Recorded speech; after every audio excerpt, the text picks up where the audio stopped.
یہ یوم افطار جس کو عید الفطر کہا جاتا ہے، یہ سجدہ شکر ہے اللہ کے حضور کے مالک تو نے ہمیں ہدایت عطا کی، تو نے ہمیں توفیق عطا کی، اور تیری توفیق کے بغیر سخت گرمی کے یہ روزے ہم نہ رکھ پاتے، تیری توفیق کے بغیر فاقے نہ کاٹ پاتے، یہ تیرے ہی کرم سے، تیری ہی دی ہوئی توفیق سے ہمیں صبر نصیب ہوا۔ الصوم نصف الصبر، روزہ آدھا صبر ہے۔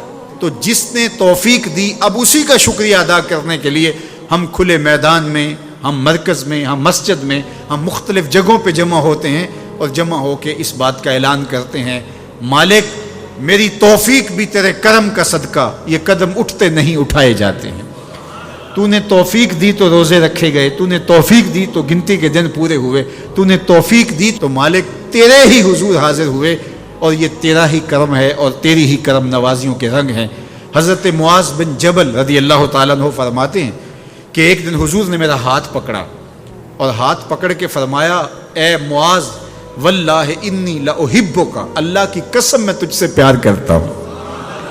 پھر دوبارہ فرمایا، واللہ انی لاحبک، اے معاذ میں اللہ کی قسم تم سے پیار کرتا ہوں۔ اور اس پیار کی وجہ سے حضور نے حضرت معاذ بن جبل کو بتایا کیا، میں تجھ کو وصیت کرتا ہوں کہ ہر نماز کے بعد ان کلموں کو جو میں تمہیں بتا رہا ہوں ان کو ترک نہیں کرنا، اس کو بھولنا نہیں ہے، اس کو چھوڑنا نہیں ہے۔ اور وہ کیا؟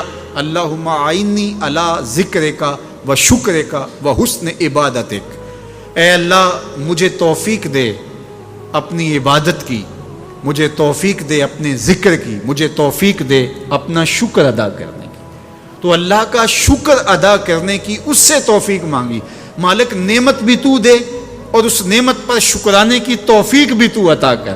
اور اللہ فرماتے ہیں میری دی ہوئی نعمت پر میرا جب تم شکر ادا کرو گے میری دی ہوئی توفیق کے ساتھ، تو میں تم سے عہد کرتا ہوں لئن شکرتم لازیدنکم، میں تمہیں اور زیادہ عطا کروں گا۔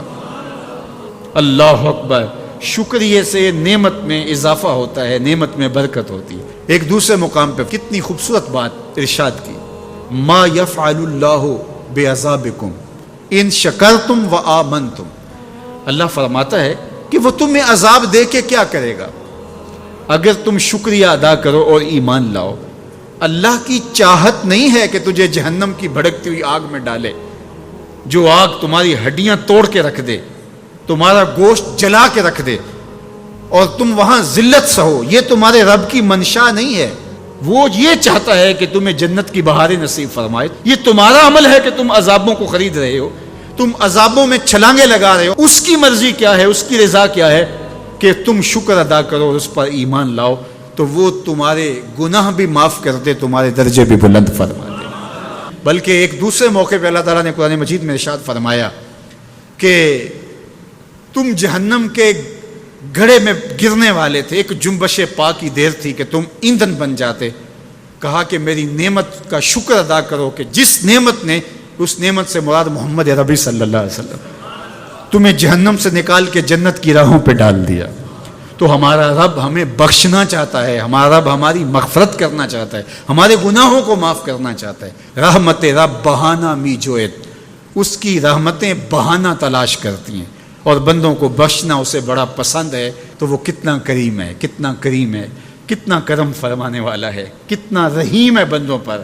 جب بندے عیدگاہ کی طرف آ رہے ہوتے ہیں اور چیخ چیخ کے کہہ رہے ہوتے ہیں اللہ اکبر اللہ اکبر لا الہ الا اللہ واللہ اکبر اللہ اکبر وللہ الحمد اللہ اکبر اللہ اکبر لا الہ الا اللہ واللہ اکبر اللہ اکبر وللہ الحمد اللہ اکبر لا الہ الا اللہ واللہ اکبر اللہ اکبر وللہ الحمد۔ تو اللہ فرشتوں سے فرماتا ہے کہ کیا مزدوری دی جائے اس مزدور کو جو کام پورا کرے؟ تو وہ کہتے ہیں مالک اجر تو پورا ہی ملنا چاہیے۔ تو فرمایا یہ چیخ چیخ کے جو مجھے پکارتے ہوئے آ رہے ہیں میں نے ان کو بخش دیا۔ اور وہ چیخ چیخ کے کیا کہتے ہوئے آ رہے ہیں؟